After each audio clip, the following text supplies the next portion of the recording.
Muy buenos días a todos mis queridos amigos y amigas, hermanos y hermanas de este subgrupo de estudio del mensaje de 1888. También buen día y bendiciones a todos mis hermanos de la Antorcha Profética, donde también vamos a publicar este estudio.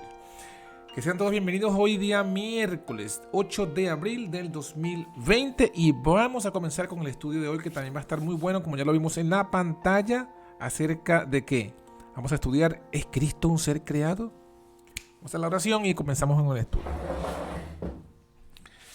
Querido Padre que moras en lo alto del cielo, una vez más agradecidos por la oportunidad de compartir tu palabra, y en especial este tema tan fascinante, tan maravilloso y tan necesario hoy.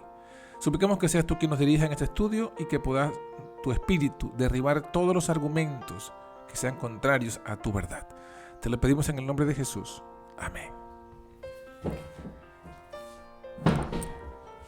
Muy bien, mis hermanos, el tema de hoy, el verdadero mensaje de 1888, la clase número 7, y la pregunta: ¿es Cristo un ser creado?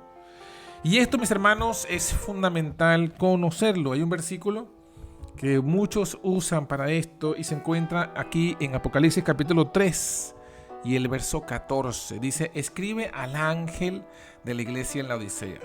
He aquí el amén, el testigo fiel y verdadero, el principio de la creación de Dios.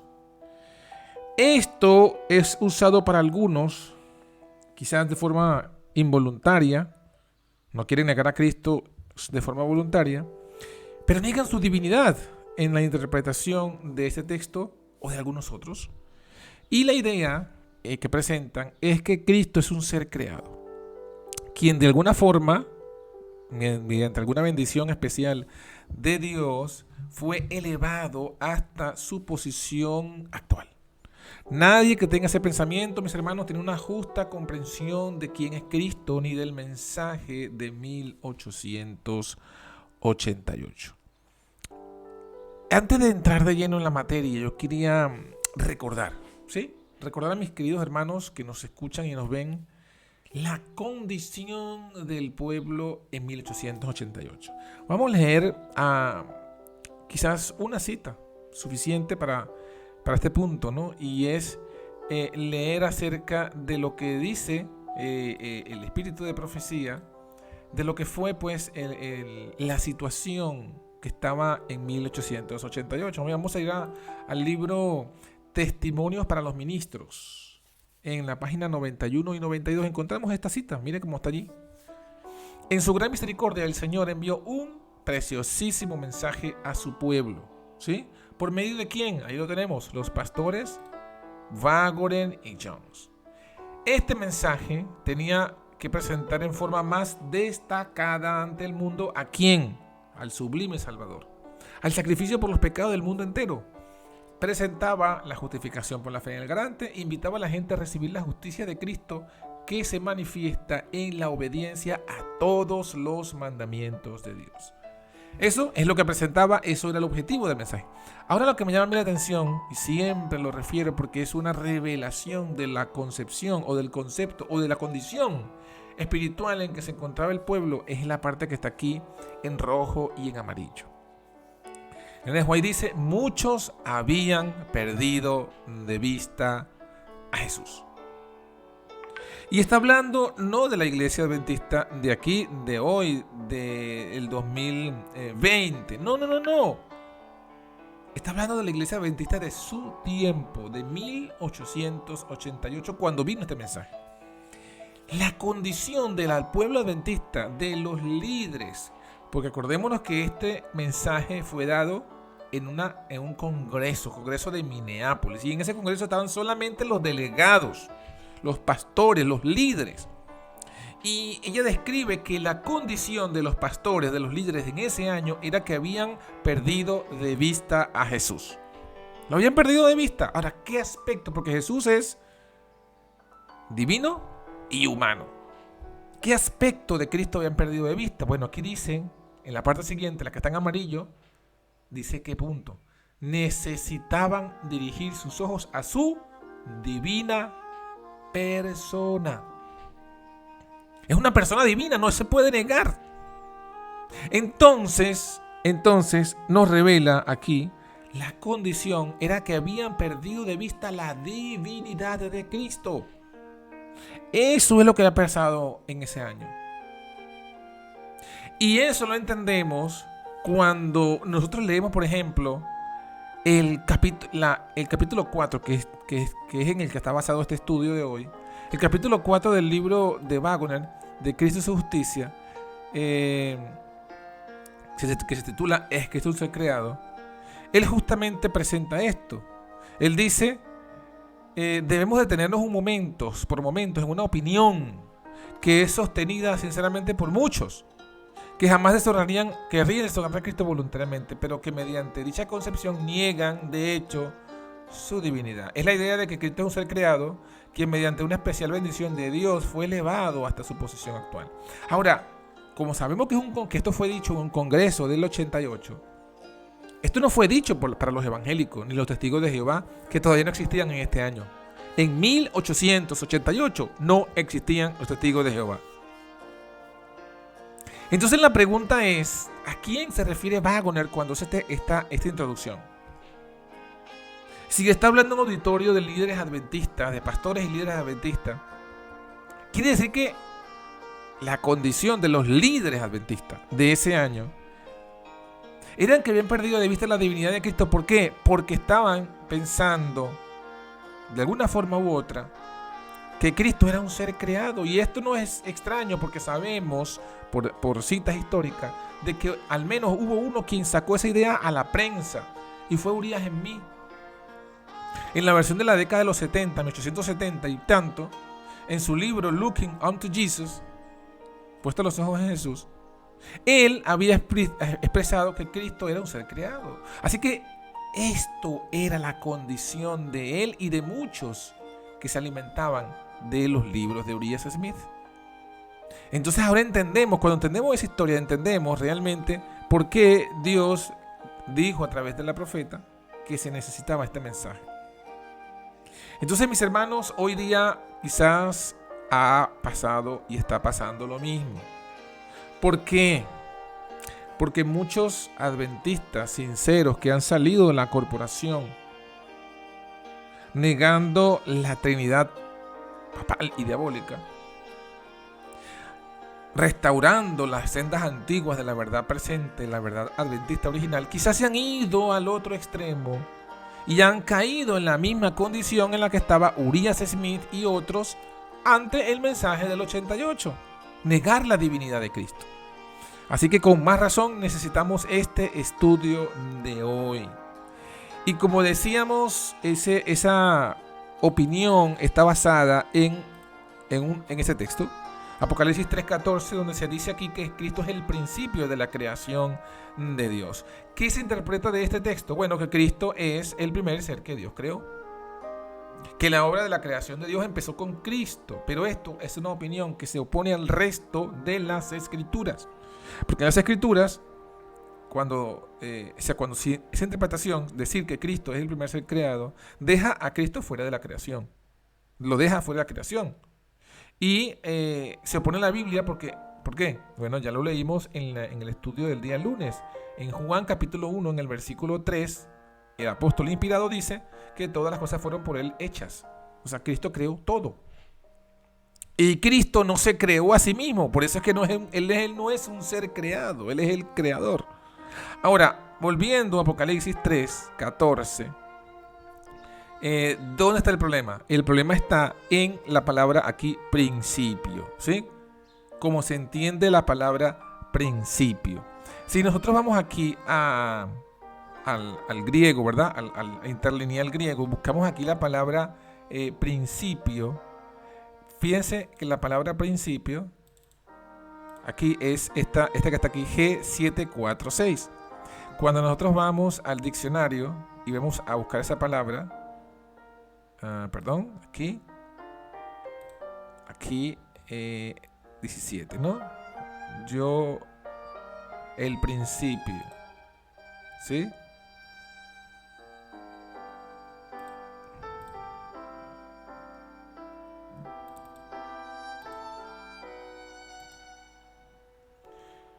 A ver ver si lo ponemos en la del 60. Es la misma. Ah, es que no... Perdón. Ajá. Aquí.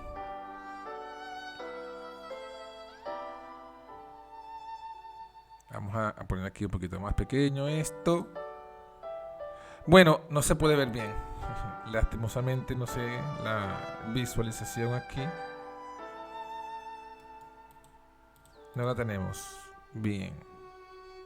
Bueno, lo que le quería mostrar era que esa palabra que tenemos aquí en la Biblia, en este versículo, cuando dice aquí el principio, ¿verdad? Aquí, en la G746, cuando nosotros vamos a el diccionario de Strong, la palabra que se usa aquí es la palabra arge. La palabra arge. Y esa palabra, dice aquí, significa comienzo, o también se traduce como jefe, chief. Ahí lo ven, ahí está, parece que la ven. Chef, jefe. En varias implicaciones de orden, tiempo, lugar o rango. Entonces, cuando se usa esta palabra, el principio, la traducción del principio, realmente se debería decir en el arjé de la creación de Dios, en la cabeza, o sea, como es arjé, como es arjé, es la misma palabra, de donde viene arzobispo, o donde viene arcángel. Arjé, arzobispo, arcángel. ¿Y qué significa arzobispo? Jefe de los obispos. ¿Qué significa arcángel? Jefe de los ángeles. Esa última palabra, arcángel, la tenemos en Judas 9. ¿Sí? En Judas 9, 1:9, entendemos cuando dice: el arcángel Miguel era el que contendía con el diablo disputando el cuerpo de Moisés. ¿Por qué? Porque estaba resucitando a Moisés. Miguel, el arcángel Miguel. Ahora, en Tesalonicenses capítulo 4, versículo 16, nos dice que el Señor mismo, la voz del Señor, es la voz del arcángel. O sea que el Señor es el arcángel Miguel. Cristo es el arcángel Miguel. ¿Y por qué Cristo es el arcángel Miguel? Bueno, no es porque sea un ángel, porque Cristo no es un ángel. Pero entonces, ¿por qué es el arcángel Miguel? Porque Él es el jefe de los ángeles. Ya habíamos visto en Hebreos 1 que Jesús no es un ángel, es mucho más excelente que los ángeles. Entonces, ¿por qué se dice que el Señor mismo tiene voz de arcángel? Porque es el arcángel Miguel.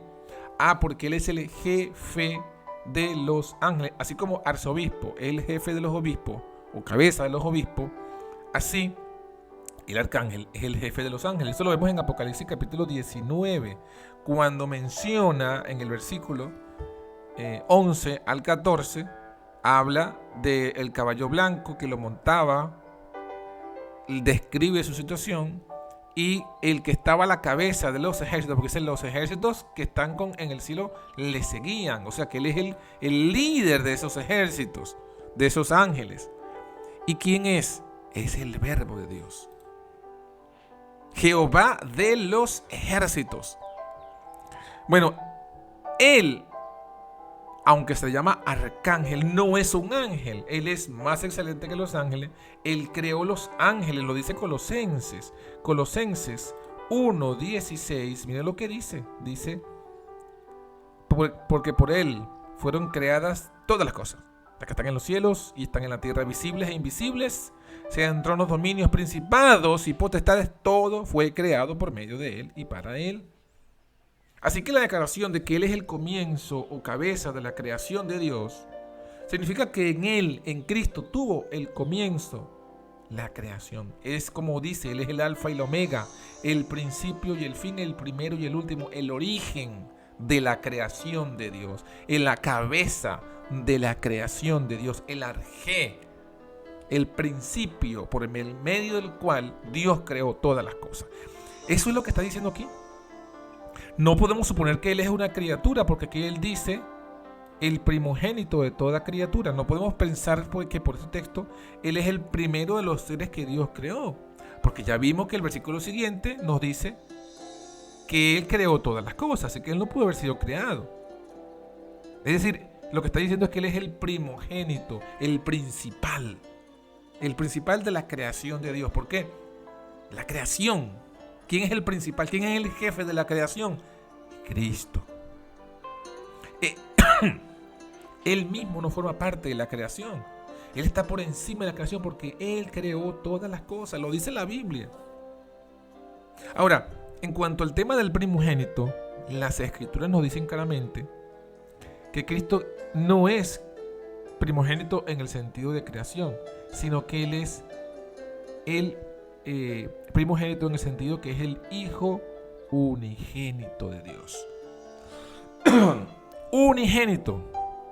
Esto es lo que dice la Biblia, que Él es el Hijo unigénito. Él es engendrado, pero no es creado.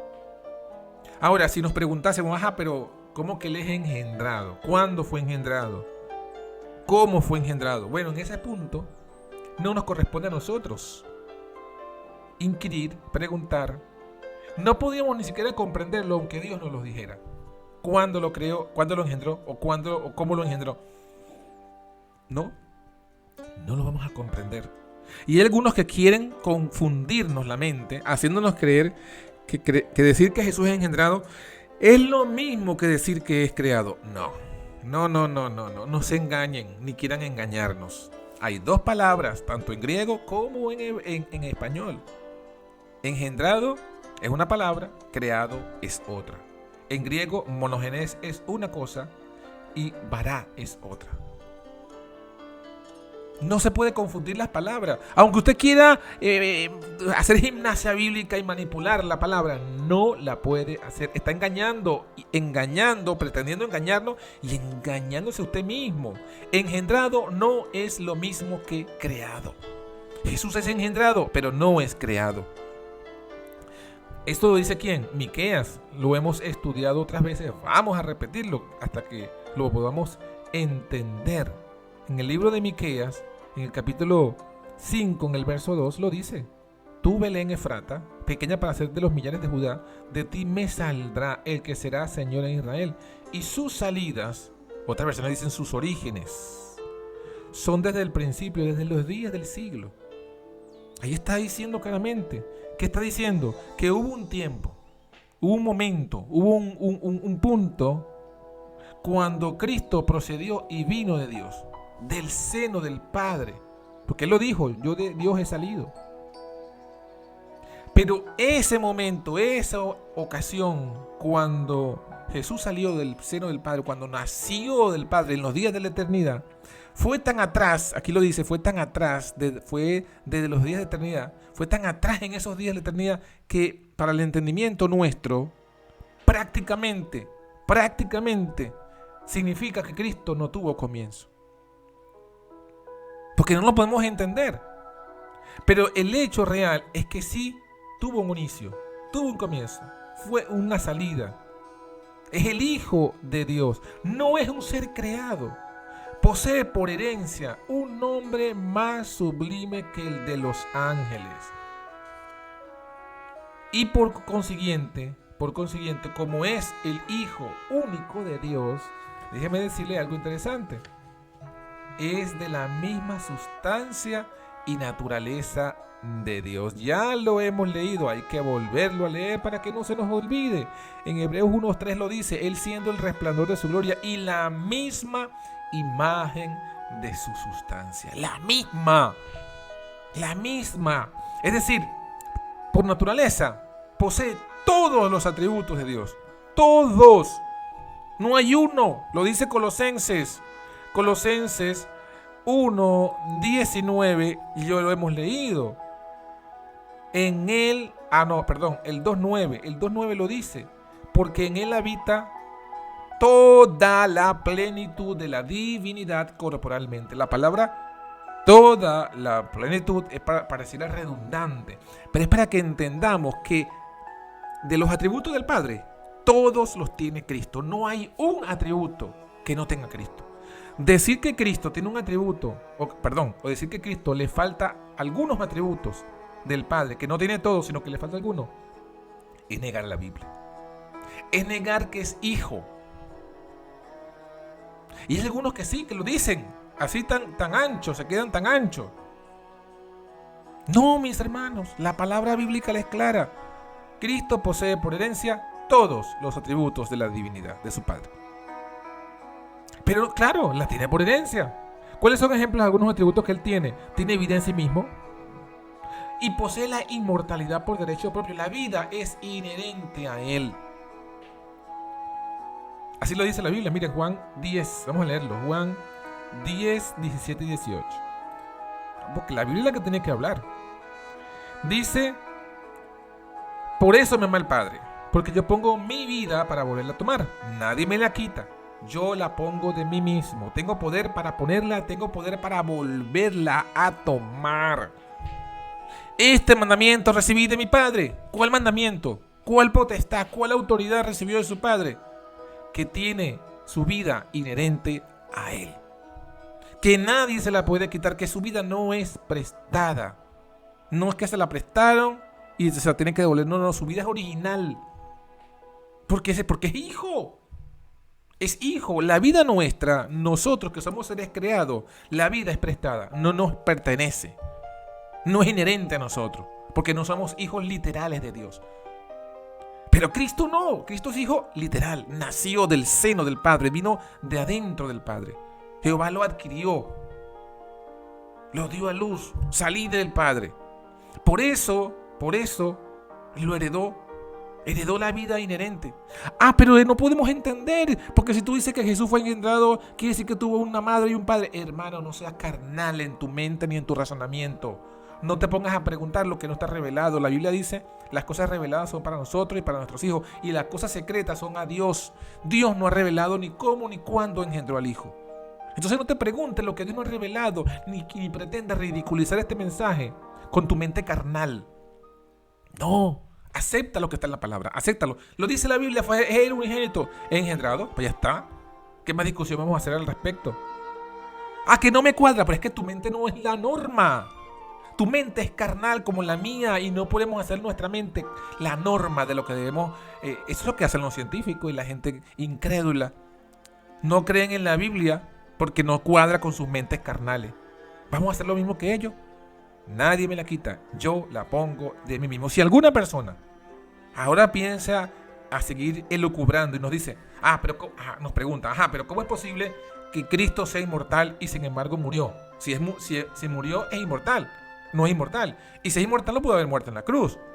¿Cómo es que es inmortal según tú dices y sin embargo murió? Bueno, ¿sabes cuál es la respuesta? La respuesta es que no sabemos cómo. No pretendemos conocer todo lo que se habla sobre el infinito de Dios. No es nuestro objetivo no es pretender saber todas estas cosas. Pero lo creemos, lo aceptamos.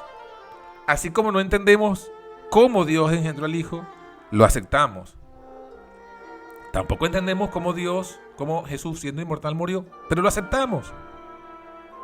Nos deleitamos en lo que está revelado. No podemos entender tampoco cómo es que Dios creó todas las cosas con su palabra, pero la aceptamos. Nos deleitamos en el poder infinito y la gloria que las Escrituras declaran que Cristo posee, sin inquietarnos, sin que nuestra mente se inquieten en vanos intentos de explicar lo que no está revelado, lo que es infinito, explicarlo por la mente finita. Una última cosa para finalizar es que la Biblia nos habla de la unidad entre el Padre y el Hijo. Y está revelada también en el libro de Romanos capítulo 8, versículo 9. Ahí tenemos lo siguiente: vosotros no estáis en la carne, sino en el Espíritu, si es que el Espíritu de Dios mora en vosotros. Y si alguno no tiene el Espíritu de Cristo, el tal no es de él. ¿Qué vemos aquí? Aquí vemos que el Espíritu Santo es tanto el Espíritu de Dios como el Espíritu de Cristo. Cristo está en el seno del Padre. Si los dos tienen un mismo espíritu, el Espíritu Santo es de ambos. Cristo está en el seno del Padre, siendo de la misma naturaleza y sustancia de Dios. Tiene en sí mismo, vida en sí mismo. Y por eso tiene el mismo espíritu del Padre. Es el mismo espíritu, no son dos espíritus, son ni tres, es uno. Y una última cosa para aquellos que no quieren entender el verdadero mensaje. ¿Cómo se le llama a Jesús? Ya lo hemos visto. En Hebreos 1 se le llama Dios. En Salmo 45 se le llama Dios. Ese es su nombre. En Isaías 9:6 se le llama Dios. Aunque mucha gente lo quiera manipular el versículo para negar lo que dice, lo sigue diciendo. Pero hay un texto más que quiero traerle a colación. Jeremías capítulo 23. En Jeremías capítulo 23, en el versículo 5 y 6, encontramos esta tremenda revelación. He aquí que vienen días, dice Jehová, que despertaré a David renuevo justo y reinará rey, el cual será dichoso y habrá justicia y juicio en la tierra. En sus días será salvo Judá, e Israel habitará confiado. ¿Está hablando de quién? Está hablando del renuevo que es Cristo, ¿sí? El Mesías. ¿Cuál es el nombre con el que llamarán al Mesías? Jehová, justicia nuestra. Allí está la revelación del nombre del mensaje. Cristo y su justicia, nuestra justicia. ¿Quién es nuestra justicia? Es Jehová. Jehová es nuestra justicia. En hebreo es Jehová, Yehová, Sidekenu. ¿Y saben qué significa eso? Que si nuestra justicia es Cristo, entonces Cristo es llamado Jehová. Hermanos, nadie que pretenda honrar a Cristo le dé menos honor que el que le da al Padre, puesto que sería deshonrar al Padre en la misma medida que deshonra a Cristo. Porque si el Padre te dijo, llámalo Dios, y tú dices, no, yo no lo voy a llamar Dios, no quiero llamarlo Dios, porque para mí hay un solo Dios que es el Padre. Pretendiendo honrar al Padre, estás deshonrándolo, porque es el Padre que te ha dado la orden. Es el Padre que dijo, llámalo Dios, tu trono, oh Dios. Llámalo Señor, y tú, oh Señor. Si los ángeles, pretendiendo honrar al Padre, no adoran al Hijo, están desobedeciendo. ¿Y saben qué? Eso fue lo que pasó con el diablo en el cielo, el Lucifer. El Padre dio la orden, adórele todos los ángeles de Dios. Y Lucifer dijo, no, yo solo adoro al Padre. ¿Sabían eso? Si usted se revela a lo que el Padre dijo de su Hijo, que lo llamó Dios, que lo llamó Dios poderoso, que lo llamó Señor, que aquí lo llama Jehová. Si usted se revela a esto, se está revelando al Padre y se está inflamando del mismo espíritu que tuvo Lucifer cuando en el cielo dijo, al principio dijo, yo no voy a adorar al Hijo, porque solo voy a adorar al Padre.